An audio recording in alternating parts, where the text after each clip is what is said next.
How the Camel Got His Hump. In the beginning of years, when the world was so new and all, and the animals were just beginning to work for man, there was a camel, and he lived in the middle of a howling desert because he did not want to work. And besides, he was a howler himself. So he ate sticks and thorns and tamarisks and milkweed and prickles, most excruciating idle. And when anybody spoke to him, he said, just and no more. Presently, the horse came to him on Monday morning, with a saddle on his back and a bit in his mouth, and said, "Camel, O camel, come out and trot like the rest of us." "Humph," said the camel, and the horse went away and told the man. Presently the dog came to him with a stick in his mouth and said, "Camel, O camel, come and fetch and carry like the rest of us." "Humph," said the camel, and the dog went away and told the man. Presently the ox came to him with the yoke on his neck and said, "Camel, O camel, come and plow like the rest of us." "Humph," said the camel, and the ox went away and told the man. At the end of the day, the man called the horse and the dog and the ox together and said, "Three, O three, I'm very sorry for you, with the world so new and all. But that hump thing in the desert can't work, or he would have been here by now. So I am going to leave him alone, and you must work double time to make up for it."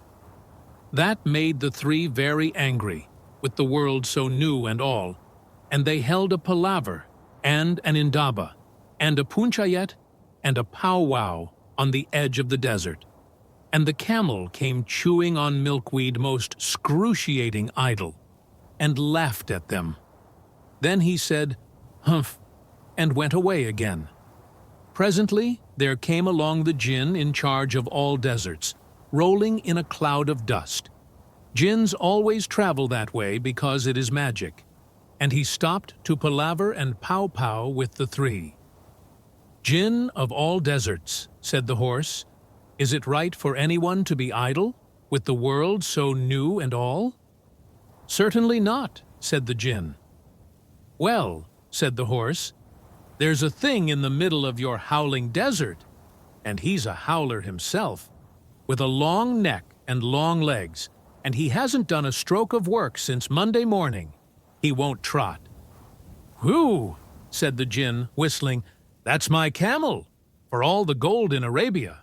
What does he say about it?" "He says, 'Humph,'" said the dog, "and he won't fetch and carry." "Does he say anything else?" "Only, 'Humph,' and he won't plow," said the ox. "Very good," said the jinn. "I'll hump him, if you will kindly wait a minute."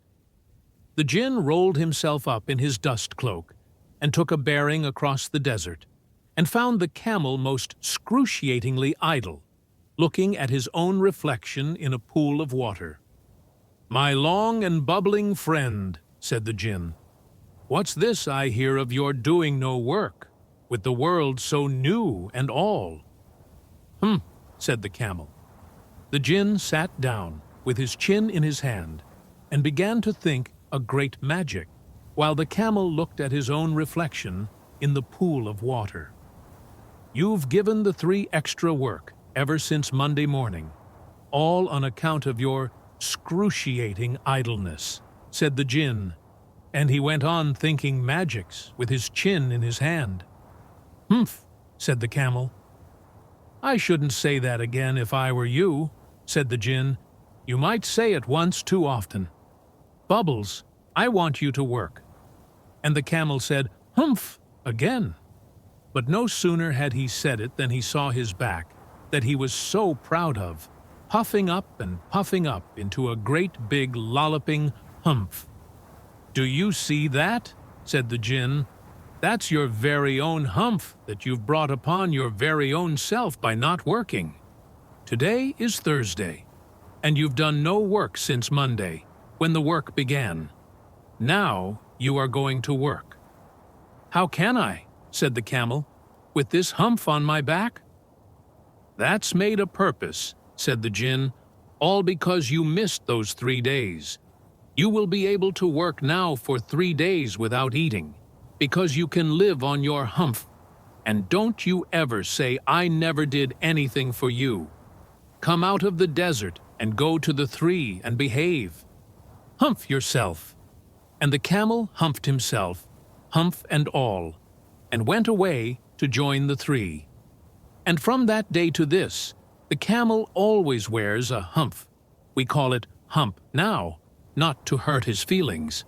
But he has never yet caught up with the 3 days that he missed at the beginning of the world, and he has never yet learned how to behave.